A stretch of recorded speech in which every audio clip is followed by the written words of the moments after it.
Y para todos ustedes que nos visitan por primera, por segunda vez aquí en Filadelfia, bueno, queremos decirles que usted está llegando a un lugar donde creemos firmemente que la Biblia es la palabra de Dios. ¿Sí? Creemos también que ser cristiano no tiene nada que ver con la religión, tiene que ver con una forma de vivir. Pues vamos a iniciar con nuestro tema del día de hoy. Ustedes saben que empezamos todo el mes de noviembre una serie de enseñanzas con respecto al discipulado bíblico. Porque usted llega a este lugar y va a escuchar mucho discipulado. Y bueno, hemos explicado por qué debe de interesarme a mí el discipulado. Y dijimos que porque tiene que ver con la gloria de Dios. Tiene que ver con acabar la obra que Dios nos ha encargado que hiciésemos. Y eso es el discipulado, es reproducirnos en la vida de otros, llevar esta palabra del evangelio a otros. También hablamos que es un discípulo y comentamos que un discípulo es un aprendiz. ¿Un aprendiz de quién? De Jesucristo. Entonces, todas las personas, ¿sí?, que han confesado a Jesucristo como Señor y Salvador tienen la responsabilidad de ser discípulos de Él. ¿Cómo se hace un discípulo? Dijimos, pues empieza por confesar a Jesucristo como mi Señor y Salvador, reconocerlo, decirle, ¿sabes qué? Ven, entra en mi vida, ¿sí? Toma el control de ella y yo quiero ser un seguidor tuyo. Así es como se hacen los discípulos. El discipulado, bueno, es ese proceso donde llevamos a la persona a conformarse a la imagen de Cristo. ¿Sí? ¿Quién es responsable por el discipulado? Todos nosotros. Acuérdense lo que dice Efesios 4:11 al 16. ¿Sí? Que Dios constituyó pastores maestros, estoy resumiendo el versículo, pero ¿para qué? Para perfeccionar a los santos para la obra del ministerio. Es responsabilidad de todos nosotros el discipulado. Todos nosotros tenemos que estar siendo parte de eso. Y bueno, el día de hoy yo quiero terminar esta serie de predicaciones explicando a la luz de la Biblia, de la palabra de Dios, que al poner en práctica el discipulado, fíjese lo que voy a decir, al poner en práctica el discipulado, dará como resultado inevitable el crecimiento de la iglesia.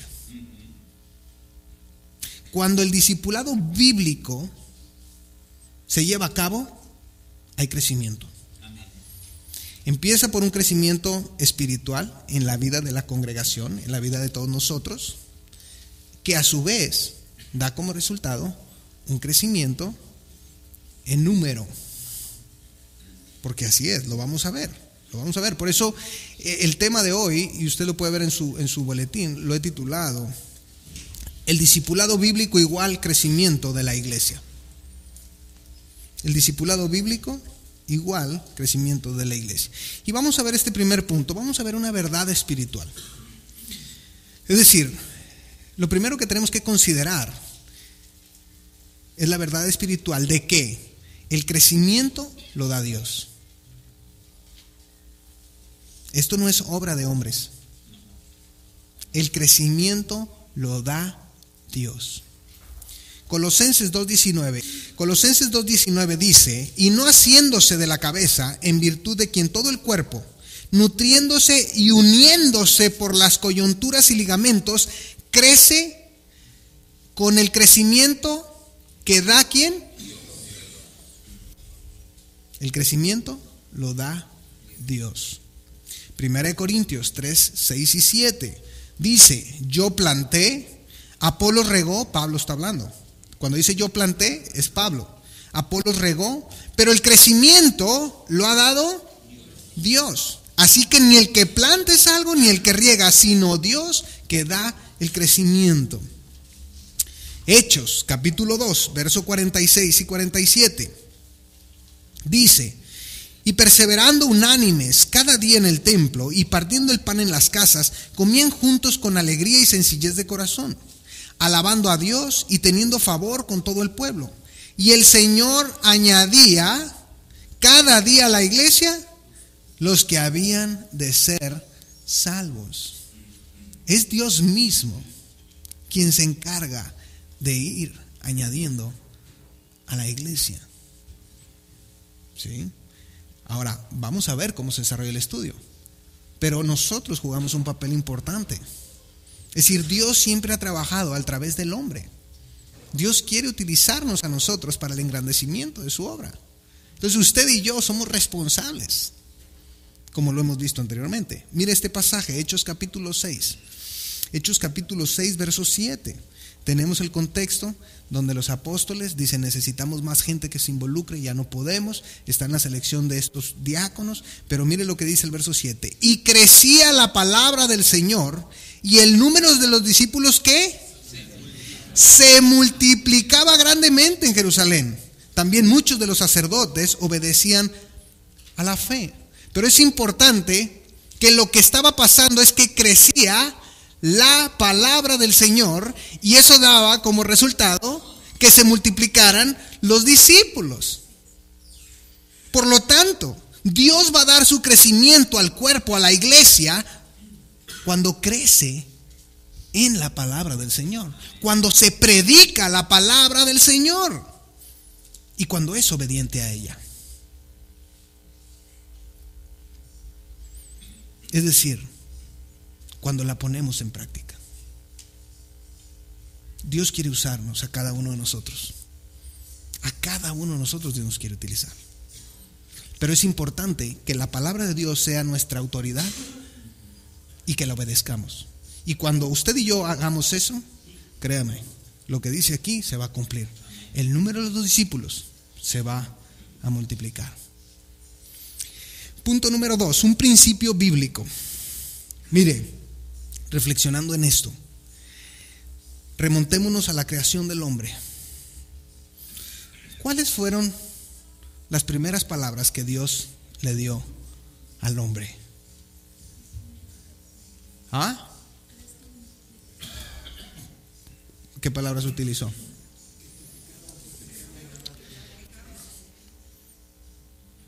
Eso. Génesis 1:28, póngamelo por favor. Fíjese, las primeras palabras que Dios le dijo al hombre. Entonces dijo Dios: hagamos al hombre a nuestra imagen, conforme a nuestra semejanza, y señore en los peces del mar, en las aves de los cielos, en las bestias, en toda la tierra, y en todo animal que se arrastra sobre la tierra. Y creó Dios al hombre a su imagen, a imagen de Dios lo creó, varón y hembra los creó. Fíjese, y los bendijo Dios, y les dijo: fructificad, multiplicaos y llenad la tierra. Es interesante que las primeras palabras que Dios utiliza dirigiéndose al hombre, le dice: fructifica, multiplícate y llena la tierra. Y este es un principio que podemos ver por toda la Biblia. Es el deseo de Dios de buscar una descendencia a su imagen. Ese siempre ha sido el deseo de Dios. Una descendencia a su imagen. Noé, Génesis capítulo 9, verso 1. Bendijo Dios a Noé y a sus hijos y les dijo: fructificad y multiplicaos y llenad la tierra. Se lo dijo a Adán, se lo dijo a Noé. Abraham, Génesis 12, verso 1 al 3, esa promesa en la que nosotros, fíjese, esa promesa que Dios le dio a Abraham hace más de 4,000 años, nosotros íbamos incluidos en esa promesa. Porque le dice: pero Jehová había dicho a Abraham: vete de tu tierra y de tu parentela y de la casa de tu padre a la tierra que te mostraré. Y haré de ti una nación grande y te bendeciré y engrandeceré tu nombre y serás bendición. Bendeciré a los que te bendijeren y a los que te maldijeren maldeciré.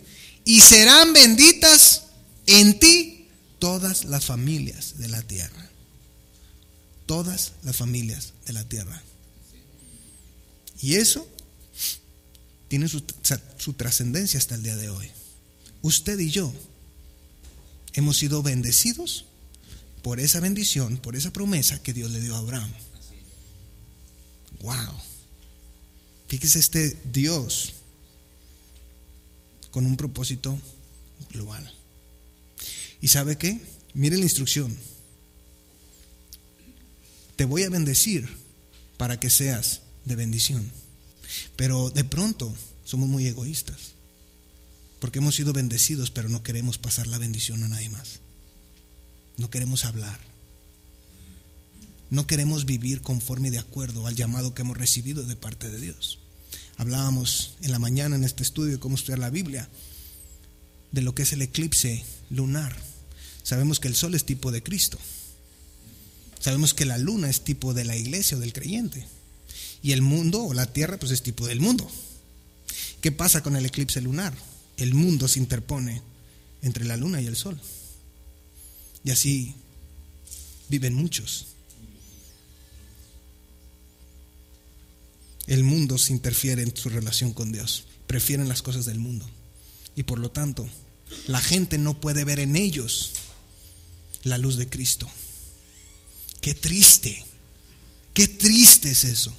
Porque no se entiende que hemos sido bendecidos para bendecir. Y creemos que todo gira alrededor de nosotros. Y vivimos en nuestro mundito. Qué lamentable y qué miopía tan grande. No, mis queridos hermanos. Tenemos una responsabilidad delante de Dios. Tenemos que ser de bendición a las naciones. Y empieza por mi familia. Empieza por mis hijos. Empieza en mi trabajo. Empieza en la universidad. Por ahí empieza. Pero bueno, estamos hablando de cómo esta promesa sigue. Fructificad, multiplicaos y llenad la tierra. En Génesis 22:17, ampliando la promesa, Dios a Abraham le dice: de cierto te bendeciré y multiplicaré tu descendencia como las estrellas del cielo y como la arena que está a la orilla del mar. Y tu descendencia poseerá las puertas de sus enemigos. En tu simiente serán benditas todas las naciones de la tierra, por cuanto obedeciste a mi voz. Entonces fíjese, Adán, Noé, Abraham. ¿Qué pasó con Isaac? Lo mismo. Génesis 26.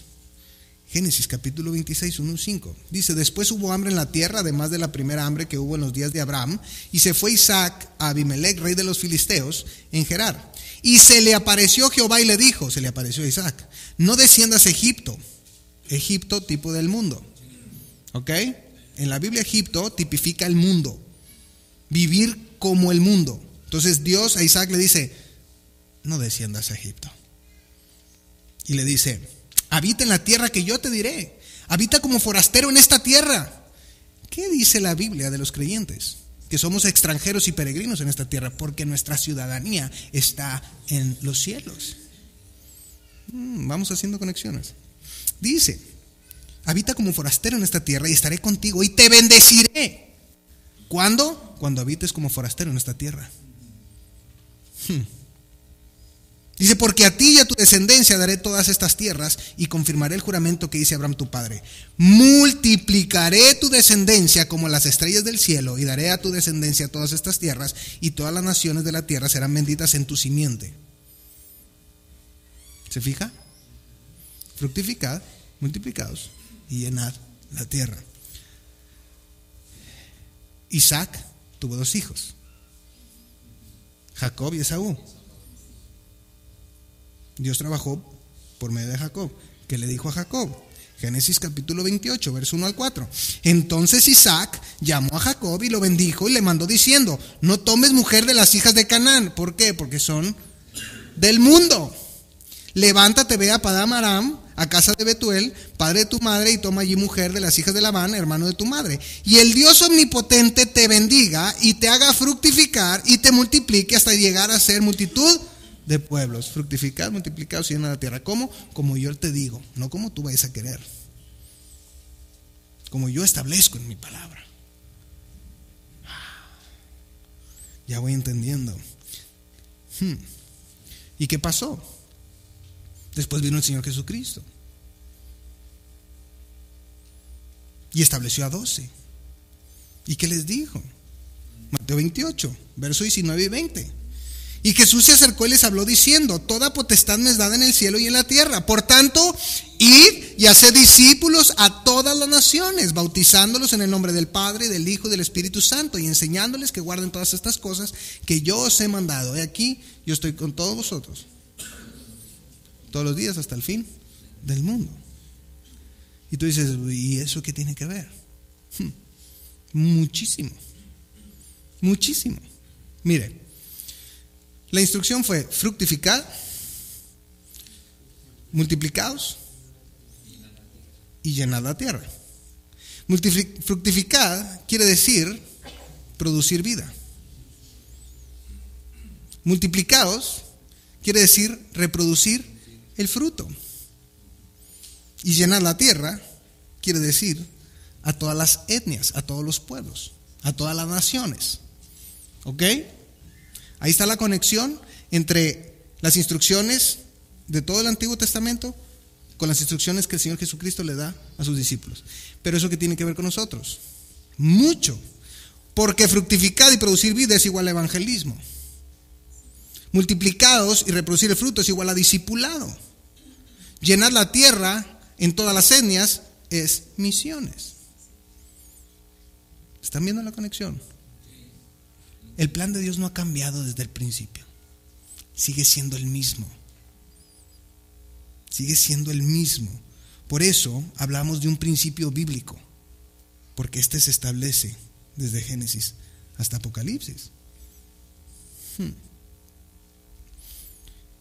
Él espera de cada uno de nosotros que nos fructifiquemos, que nos multipliquemos y que llenemos la tierra, todos los pueblos. Mi pregunta es: ¿dónde están sus discípulos?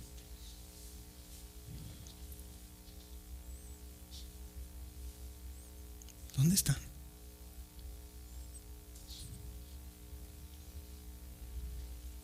Ese es el problema en el que cae la iglesia del Señor Jesucristo en estos días. Somos muy egoístas. Hemos sido bendecidos para bendecir, pero no bendecimos a la gente. No le llevamos ese mensaje. Queremos vivir nuestras vidas conforme a nuestros deseos, conforme a lo que queremos, y no como dice la palabra de Dios.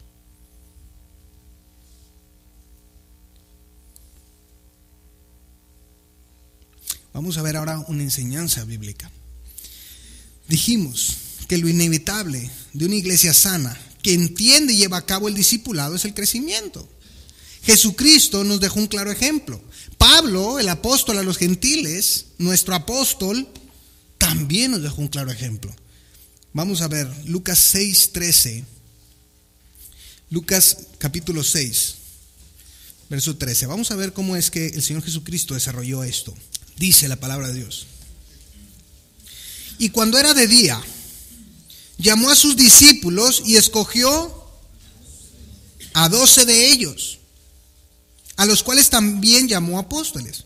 Y luego da los nombres: a Simón, a quien también llamó Pedro, Andrés su hermano, Jacobo y Juan, Felipe y Bartolomé, Mateo, Tomás, Jacobo hijo de Alfeo, Simón llamado Celote, Judas hermano de Jacobo y Judas Iscariote, que llegó a ser el traidor. Entonces, ¿cuántos se estableció? 12. Vamos a ver qué dice la historia. Lucas 10, estábamos en Lucas 6, vamos a Lucas 10. Lucas 10, verso 1. Después de estas cosas, hablando del Señor Jesucristo, designó el Señor también a otros ¿qué?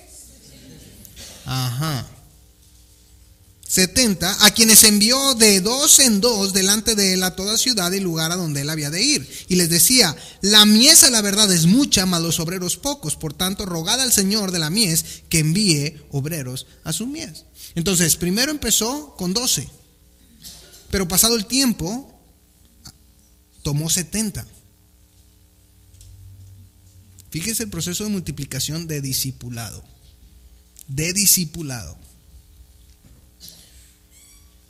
Hechos capítulo 1, verso 13, del 13 al 15, dice, estamos ahí antes del día de Pentecostés: y entrados subieron al aposento alto donde moraban Pedro y Jacobo, Juan, Andrés, Felipe, Tomás, Bartolomé, Mateo, Jacobo hijo de Alfeo, Simón el Celote y Judas hermano de Jacobo. Acuérdense que ya no estaba Judas, ¿verdad? Dice: todos estos perseveraban unánimes en oración y ruego con las mujeres y con María la madre de Jesús y con sus hermanos. En aquellos días Pedro se levantó en medio de los hermanos, y mira entre paréntesis lo que dice: y los reunidos eran como 120 en número. Entonces Jesús escogió a 12, los entrenó. Jesús y los 12 trabajaron con 70.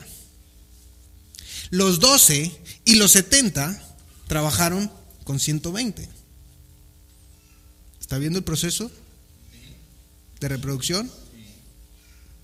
¿De reproducir vida? Hechos capítulo 2, 41. Y con otras muchas palabras testificaba y les exhortaba diciendo, Pedro está predicando ahí en el día de Pentecostés, sed salvos de esta perversa generación. Así que los que recibieron su palabra fueron bautizados y se añadieron aquel día, ¿cuántas? Ok. Jesús trabajó con 12. Jesús y los 12 trabajaron con 70. Los 12 y los 70 trabajaron con 120. Los 12, los 70 y los 120 trabajaron con 3000. Wow. Capítulo 4, Hechos 4, verso 4. Pero muchos de los que habían oído la palabra creyeron, y el número de los varones eran como ¿qué? De los varones. Que multiplíquele por 5.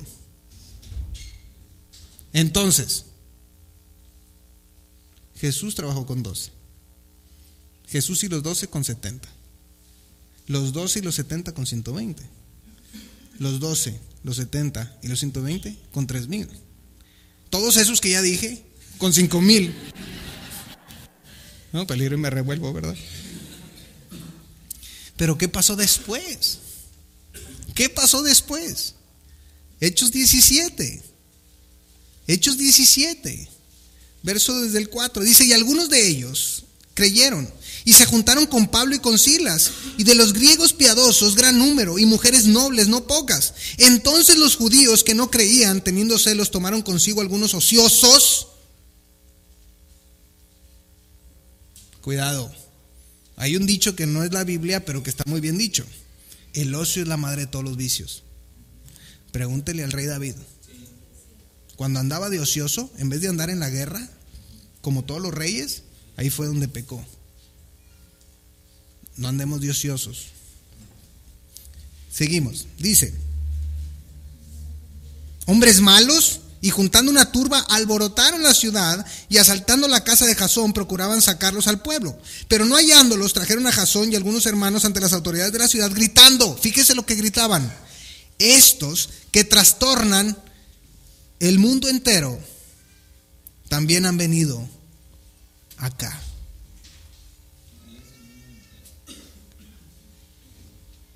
Entonces,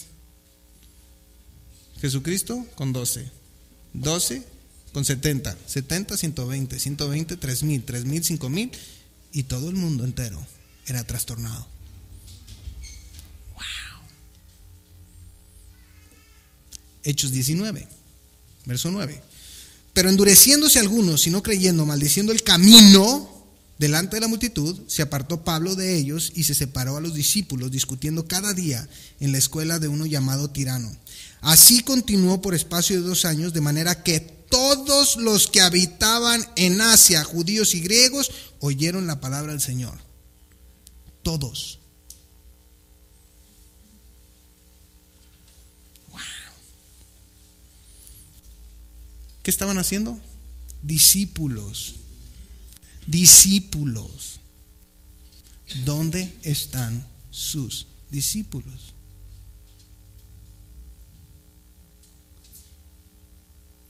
Esa es la obra que Dios nos ha dejado que hacer. ¿Dónde están los discípulos? Pablo, segunda de Timoteo 2, del 1 al 2. Pablo diciéndole a Timoteo: tú pues, hijo mío, esfuérzate en la gracia que es en Cristo Jesús. Lo que has oído de mí ante muchos testigos, esto encarga a hombres fieles que sean idóneos para enseñar también a otros. ¿De qué les está hablando esto? Discipulado.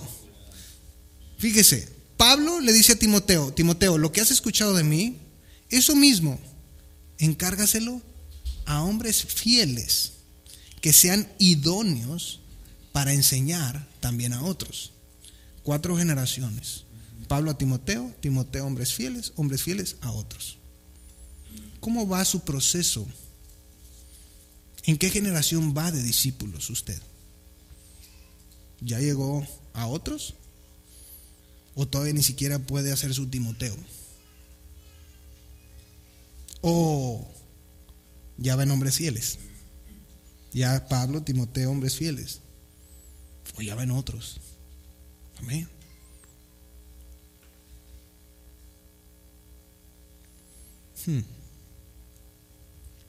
Vamos a ver ahora un testimonio innegable. Ya hemos visto que el crecimiento lo da Dios, por lo que podemos decir que Dios es procrecimiento. ¿Estamos de acuerdo todos con eso? Amén. Dios es procrecimiento. Repita conmigo: Dios es procrecimiento. Muy bien. Es decir, le gusta el crecimiento. Y por lo tanto, cuando no lo hay, esto es algo que le molesta a Dios. ¿Sabía usted eso? Si usted no está creciendo, si usted no está haciendo discípulos, a Dios le molesta. Vamos a ver qué dice la Biblia. Abra su Biblia en Lucas 13. Lucas 13.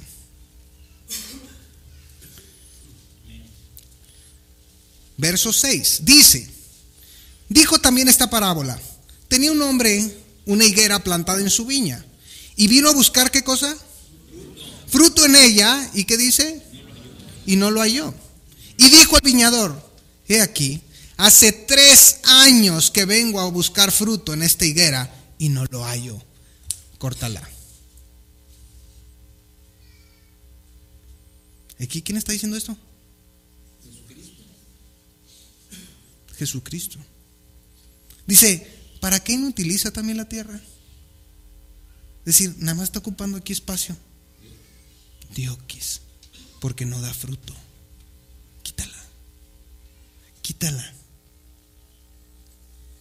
Juan capítulo 15. Juan capítulo 15. Verso 1. Yo soy la vid verdadera y mi Padre es el labrador. Todo pámpano que en mí, ¿qué cosa? ¿Lo qué?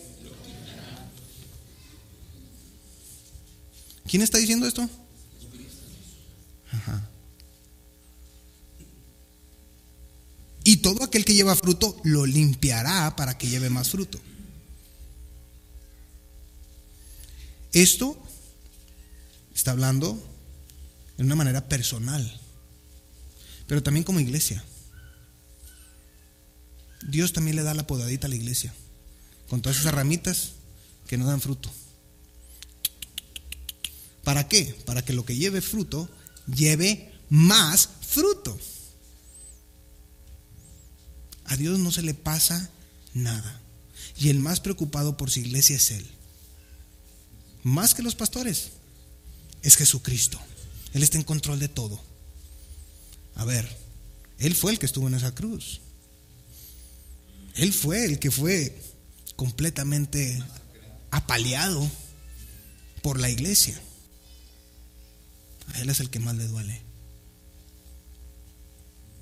Ya vosotros estáis limpios por la palabra que os he hablado. Permaneced en mí y yo en vosotros. ¿De qué les habla? De una relación. De una relación. Lo que Dios quiere es una relación personal con cada uno de nosotros. Dice: como el pámpano no puede llevar fruto por sí mismo si no permanece en la vid, así tampoco vosotros si no permanecéis en mí. Yo soy la vid. ¿Quién? Cristo. Por eso la importancia, mis queridos hermanos, de la iglesia local. Jesucristo es la cabeza de la iglesia, no de las organizaciones ni de las instituciones. Grábese eso, hermanos. Yo soy la vid, dice Cristo, y vosotros los pámpanos. El que permanece en mí y yo en él, este lleva mucho fruto. Porque separados de mí nada podéis hacer. Sus intentos fuera del contexto de iglesia local van a ser en vano. Y se va a desgastar y se va a morir en el intento, creyendo que está haciendo cosas buenas donde Dios no está.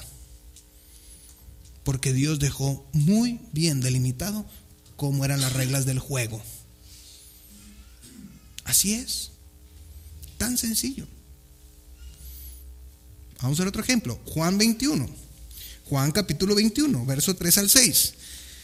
Simón Pedro les dijo: voy a pescar. Ellos le dijeron: vamos nosotros también contigo. Fueron y entraron en una barca, y aquella noche, ¿qué? Qué buen intento, ¿verdad? ¿Estaba mal que quisieran pescar? Y se juntaron varios y dijeron, sí, vamos a pescar, nosotros vamos contigo. Y cuando ya iba amaneciendo se presentó Jesús en la playa. Es decir, Jesús no estaba ahí, pero cuando llegó se presenta y dice, bueno, no sabían que era Jesús, y les dijo, ¿tenés algo que comer? ¿Qué le respondieron? Perdón, no. Él les dijo, echad la red a la derecha de la barca y hallaréis. Qué importante es hacer las cosas con Jesús, como Él dice, ¿verdad? Entonces le echaron y ya no la podían sacar por la gran cantidad de peces. Hermano y amigo, invita a Jesús a formar parte de tu vida y que sea Él el que te dé las instrucciones. Y te voy a decir una cosa, vas a hacer una higuera con higos, vas a hacer un pámpano que da fruto, vas a hacer una red llena de peces. Intenta las cosas, hacerlas sin Dios, y lo único que vas a traer es fracasos a tu vida. Y yo estoy seguro que aquí nadie de nosotros quiere fracasar. Podemos ver estos ejemplos con nuestro Señor Jesucristo. Está esperando fruto. Dios, Jesucristo, está esperando fruto. Está esperando crecimiento. Y como lo dijimos, podemos decir que le molesta el hecho de que no haya fruto. ¿Dónde está tu fruto, hermano? ¿Dónde está el fruto?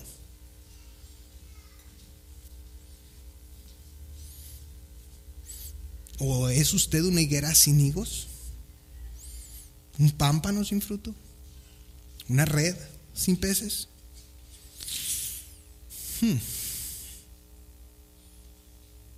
Wow.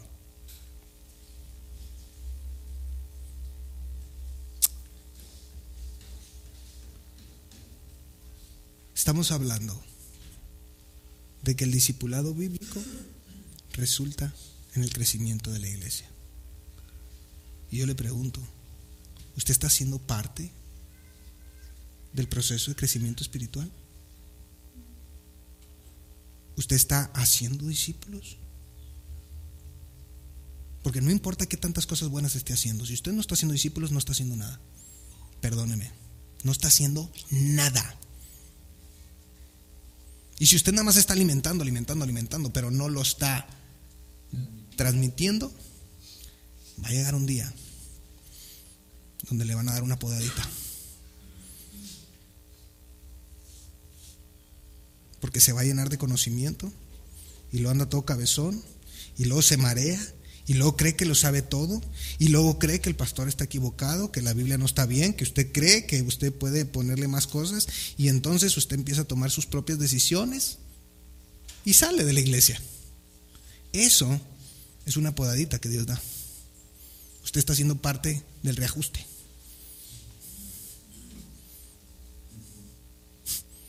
Tan sencillo como eso. Acuérdese, las cadenas se rompen por el eslabón más débil.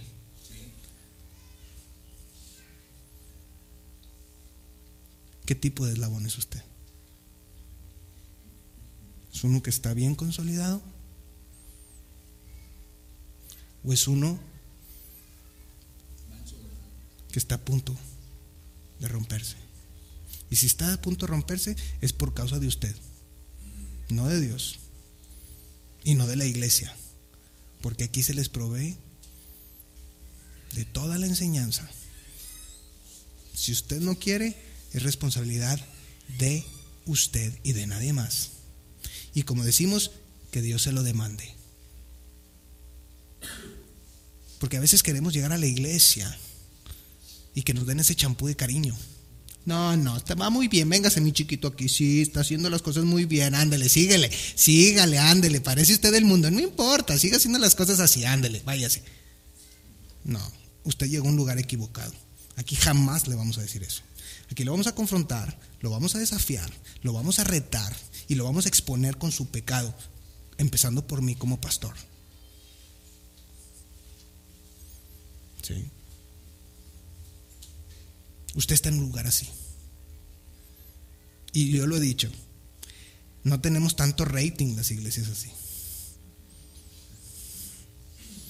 Pero le digo algo, Jesucristo no me llamó al pastorado para crear ratings. Me llamó para predicar su palabra y para ser discípulos. A eso me llamó. Si hubiera querido rating, hubiera trabajado en la televisión.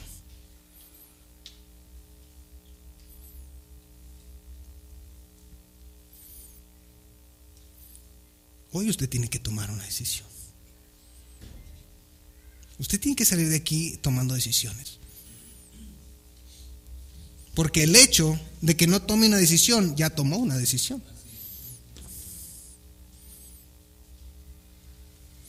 El decir, bueno, no, mejor me espero, ya tomaste una decisión, te vas a esperar. Vamos a ver este último punto que traigo. Un obstáculo creciente.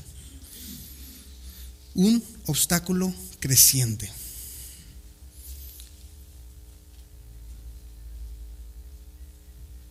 El legalismo. Ese es un azote de la iglesia. Querer legislar la vida de las personas por lo externo y no por lo interno. Qué difícil, ¿eh? Estaba ahí en este curso y estaba con una pastora. Estábamos hablando de esto de los choques culturales y decía, no. Dice, a mí me invitaron a Costa Rica, no sé a dónde. Dice, y resulta, todo empieza porque dice que en Cuba, ¿sí?, como hace mucho calor, pues a la gente le dan muchas ganas de tomarse una cerveza, ¿sí? Y yo le digo, ¿y? Dice, pues eso está mal. ¿Dónde dice? Dígame el versículo y el capítulo. No. Eso está mal. Le dije, a ver, vamos a hacer un ejercicio aquí. No soy nutriólogo, pero vamos a hacer un ejercicio. Y había otro grupito ahí de personas. Y le digo, ¿qué le hace más daño a usted? ¿Tomarse una Coca-Cola bien helada o una cerveza bien helada?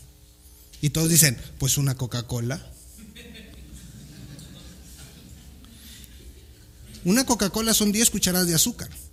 Mire, haga este ejercicio hoy. En vez de sentarse a comer con una coca, agarre un vaso con agua y agarre 10 cucharadas de azúcar, écheselas a su vaso, menélas y tómeselas. Es lo mismo que una Coca-Cola. ¿Qué le hace más daño? Le dije, ahora, no has estado en Europa. Le digo, porque si estuvieras en Europa, te quitarías tu prejuicio, porque vas a pagar 5 o 6 euros por una botella de agua y vas a pagar 1,50 € por una copa de vino tinto. Y a la hora que estás viviendo allá, 5 euros, multiplíquele por 19, por una botella de agua. Dices, no, hombre, a ver, me quito mis prejuicios y me tomo la copita de vino tinto y que me rinda, ¿verdad? Y nada más una, porque no te alcanza para otra, ¿verdad? Pero entonces le digo yo, mira, si tú no lo quieres hacer, está bien, no lo hagas. Si tú eso es lo que Dios ha puesto en tu corazón, qué bueno, no lo hagas. Pero no quieras legislar la vida de la gente. Y deja que cada persona tome sus propias decisiones. Ese es el principio. Y el Espíritu Santo de Dios al creyente le va a ir dando el equilibrio correcto en cuanto a todas las cosas. Erradiquemos el legalismo. Yo no le estoy diciendo que ahorita vaya y tome. No, nunca va a escuchar de mí que yo le diga eso. ¿Me explico? Lo que le estoy diciendo es, no quiera usted controlar la vida de la gente. Porque criticamos mucho eso, pero tenemos un problema con la comida. Y el exceso de comida también es malo, ¿verdad? Entonces, tenemos que irnos con cuidado. Y este es un obstáculo creciente. Cada vez va creciendo más el legalismo. Y el legalismo produce carnalidad. ¿Por qué? Porque luego tenemos gente que llega aquí con una cara y cuando sale es otra. No, queremos gente auténtica, que es la misma aquí adentro y afuera, que es la misma que está aquí sentada, que es la que está discipulando, que es la que está con su esposa, que es la que está con sus hijos. Queremos eso, la autenticidad del creyente. Ese es el principio. Entonces, el legalismo produce carnalidad. La rebeldía. Ese es otro obstáculo creciente. La rebeldía. La falta de sujeción a la estructura que Dios mismo ha establecido, empezando en el hogar. La esposa que no se sujeta al marido, el marido que no se sujeta a Dios, los hijos que no se sujetan a sus padres. Y en la iglesia no se sujetan a la iglesia local, no se sujetan a sus pastores, no se sujetan a sus líderes. Eso es un obstáculo creciente. Eso está haciendo que las iglesias se dividan. Decía un hermano que estaba compartiendo en este curso, dice, la estrategia más grande que Satanás está usando hoy en día es la rebeldía, porque está dividiendo a las iglesias y porque les está quitando la fortaleza y se van dividiendo por puras cosas que muchas veces no tienen que ver con doctrina, tienen que ver con orgullo del corazón y con no querer arreglar las cosas y actuar conforme de acuerdo a lo que la Biblia establece. Qué triste, pero es la verdad. Habrá cosas que no vamos a entender, pero si Dios las pide, vamos a hacerlas.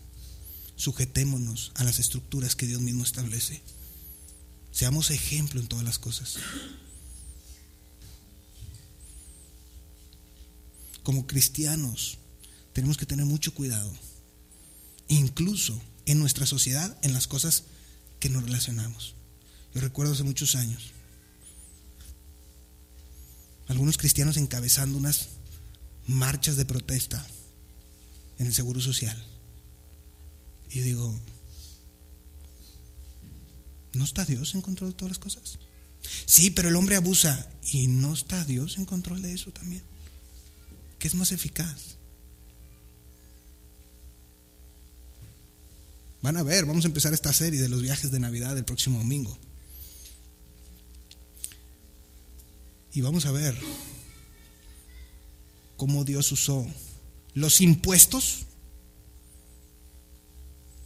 para que Jesucristo viniera a nacer y se cumpliera una profecía. Y de repente nosotros somos los primeros en rechazar la reforma hacendaria, cuando no sabemos que Dios está en control de eso. Y cuando a veces Él está cumpliendo planes a través de esas cosas. Pero como nos afectan de manera directa, a ver, a mí tampoco me gusta pagar impuestos, ¿verdad? Pero al final del día, Dios nos dejó una estructura a la cual tenemos que sujetarnos. Oremos por nuestros gobernantes, que Dios les dé la sabiduría y les dé el temor de Dios y la honestidad. Eso es lo que sí tenemos que hacer, hermanos. No podemos actuar en rebeldía, porque nosotros mismos estaríamos actuando en contra de lo establecido por Dios. No hay bendición. La desunión, eso es otro obstáculo creciente. ¿Por qué? Porque de pronto nos encontramos como en el tiempo de los jueces, cada quien hace lo que bien le parece. ¿Pero por qué? Porque no hay una sujeción a la autoridad. Porque ya no se trata de lo que Dios dice, se trata de lo que yo pienso. Y hemos dicho que Dios dejó ligado el crecimiento a la unidad. En la medida en la que todos nosotros estemos en un mismo sentir, enfocados, haciendo discípulos, es en la medida en la que vamos a empezar a crecer. ¿Está usted en el mismo sentir que Filadelfia?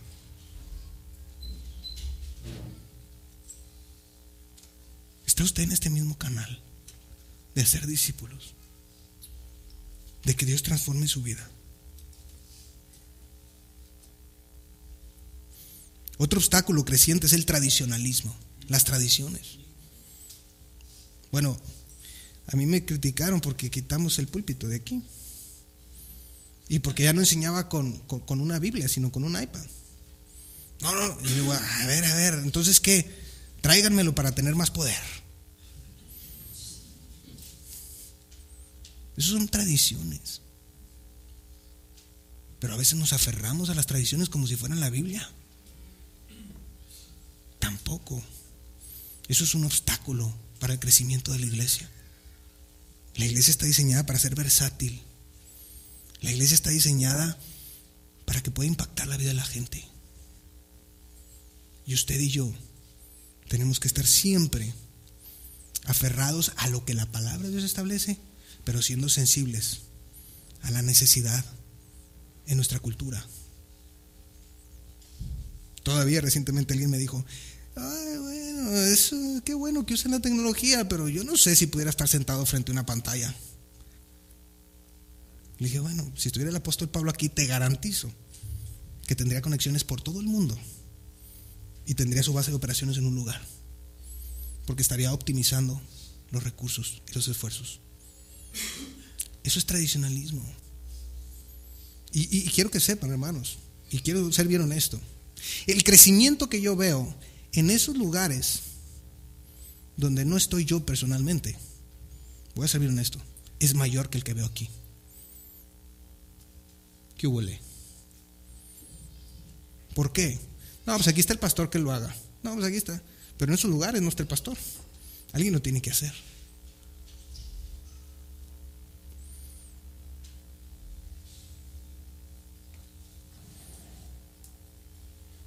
Eso es cuando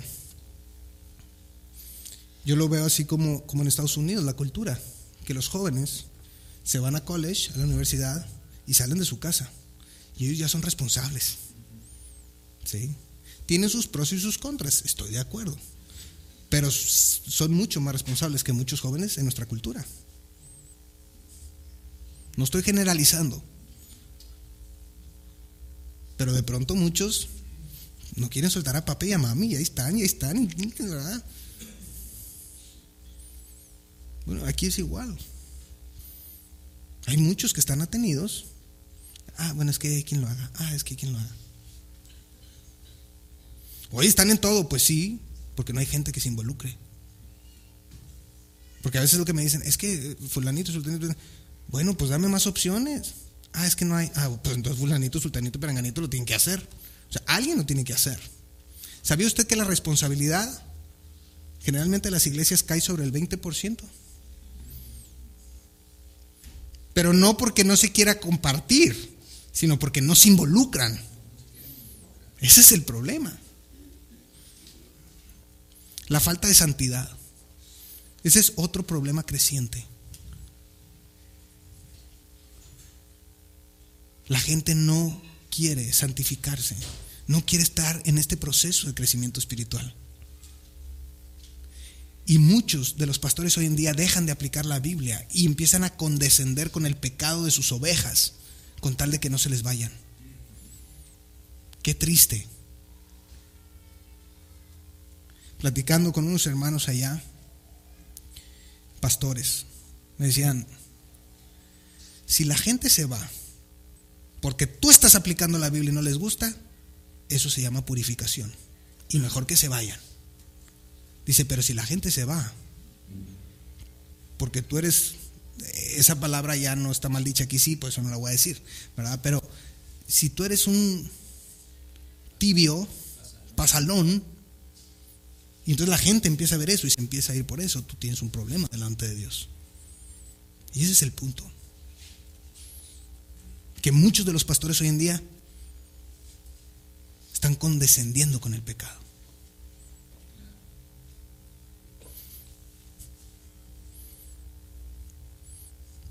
Si llega un miembro, un creyente a esta iglesia, y si yo quiero congregarme, ¿y de dónde vienes? Pues vengo de la iglesia tal. ¿Puedo hablar con tu pastor? Sí, ok. Pastor, ¿qué referencia me da? No, bueno, este hermano salió en rebeldía. ¿Ah, sí? Ok, perfecto. Hermanito, con mucho gusto, primero voy a arreglar tus cuentas y lo regresas. Punto. No, bueno, mira, es que como quieras, si yo no lo acepto aquí, entonces se va a ir a otro lado. Qué falta de no aplicar la Biblia. Y por eso la gente sigue haciendo lo que bien le parece, porque no hay quien ponga un alto. Ese es el punto. Hay que establecer el orden y buscar la santidad. En cambio, esa personita llega aquí conmigo y le digo, ¿sabes qué? Hasta que no vayas de reglas no puedes venir aquí. Ah, me voy a ir a otra iglesia. Como tú quieras. Y va a otra iglesia y llega, no, hasta que no vayas de reglas no puedes venir aquí. Ah, pues me voy a otra iglesia. Y llega a otra iglesia y el pastor dice, hasta que no vayas de reglas no puedes venir aquí. Entonces, ¿qué va a pensar? Va a decir, tengo que arreglar. Pero si a la primera que llega, no, si pasa, no, si no, no te entienden, si les falta visión, ven, siéntate aquí, ven aquí. Pero sigue ofrendando, sigue ofrendando. Esa persona ya está confundida y Dios se lo va a demandar a ese pastor. Porque lo dejó seguir viviendo en rebeldía. Y al final del día, este es como la novia que le pone el cuerno al novio, ¿verdad? Y le pone el cuerno con otro, y luego el otro bien contentote porque está con ella. Te va a hacer lo mismo, bruto. ¿Verdad? Hasta conmigo. ¿Qué hizo? Pues te hizo exactamente lo mismo, pero tú lo permitiste. No, hermanitos, tenemos que estar bien apegados a lo que la Biblia dice. Bien apegados. Y otro obstáculo creciente es la desarticulación de la doctrina. Se diluye la doctrina. Ya no vamos a ser dogmáticos en cuanto a algunas cosas, ¿verdad? Vamos a dejar las puertas abiertas, ¿verdad? ¿En qué crees tú? ¿Tú crees en esto de las lenguas? Está bien, no te preocupes, ¿verdad? Modéralo, ¿verdad? ¿Tú qué sueños y visiones? Está bien, aquí no, pero está bien, tú puedes creer eso. Y empezamos a diluir la doctrina. Y eso es lo único que trae al final del día. Es que se diluye el evangelio y perdemos fuerza y dejamos de ser eficaces. La doctrina es inamovible y nunca pasa de moda. Dios no cambia. Él es el mismo desde la eternidad hasta la eternidad. Y es responsabilidad de nosotros llevar la sana doctrina. Alguien ahí en la conferencia puso, ahí en el PowerPoint, decía,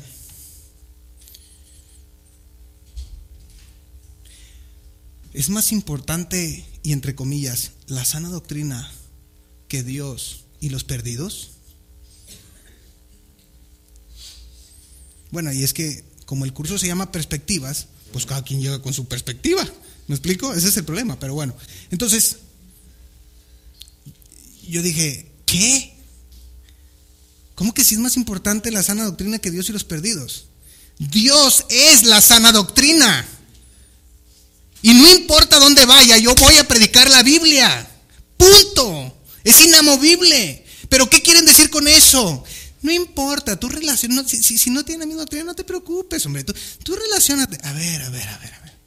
Yo no tengo problema con relacionarme con cualquier creyente, que sea creyente. No tengo problema con eso. Lo que tengo problema es con que yo tenga que sucumbir ante la mala doctrina y menos meterla al lugar donde Dios me ha puesto como responsable, que es Filadelfia. Eso sí tengo problema. O que yo sea el promotor de estas puertas abiertas por todos lados, de la mala doctrina. No, jamás la voy a promover. Por eso estamos muy interesados en certificarnos en este curso para ser responsables de enseñar lo que es correcto. O sea, no es decir, bueno, hay cosas que están bien, hay cosas que están, ¿verdad? Mejor no. No, mejor sí, y vamos a nosotros ser maestros de lo que sí es correcto. Y aquí, la idea es que todos aquí lo puedan llevar y que puedan ser portavoces de lo correcto, de lo bíblico. Porque esto es un obstáculo creciente, la desarticulación de la doctrina. Quiero terminar con esto. Es obvio que lo que Dios espera de nosotros, lo que Jesucristo espera de su iglesia es que crezca, que madure, que se desarrolle, que impacte a la gente que le rodea.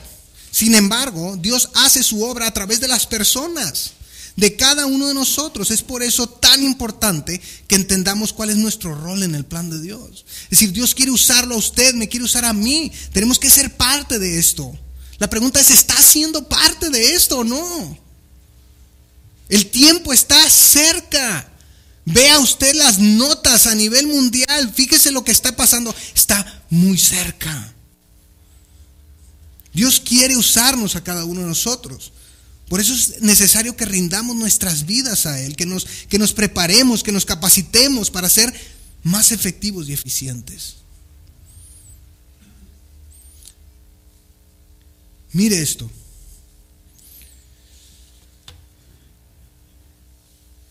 Y este es el reto que quiero dejar aquí. Y que nos comprometamos. ¿Sabía usted que si cada creyente en Jesucristo impactara la vida de 7 personas, el mundo sería evangelizado?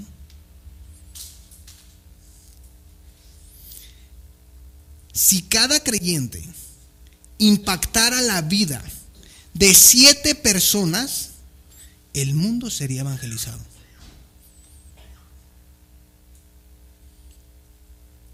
Cuando lo ponemos de esa manera, como que se vuelve alcanzable, ¿no? Digo, porque hablamos de ir a todos los pueblos y cuando vemos todas las etnias que están ahí, que ni tenemos el idioma ni tienen Biblia, dices, ay, ¿cómo vamos a llegar? Dios dice, mira, aquí, en tu trabajo, en tu casa, en tu escuela, en la universidad, en total, impacta 7.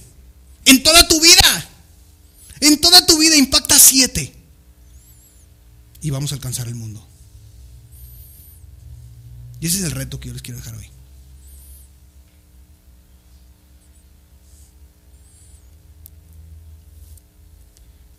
Ganemos para Cristo a 7. Discipulémoslo. Ya vimos lo que es el discipulado bíblico. No es transmitir conocimiento, es transmisión de vida. Es lo que hizo Jesucristo con sus 12, derramar su vida en ellos. Ganemos a 7 y derramemos nuestra vida en ellos. Ahora, para ponerlo todavía más fácil, como son 7 en toda nuestra vida, vamos a empezar con este año. 1.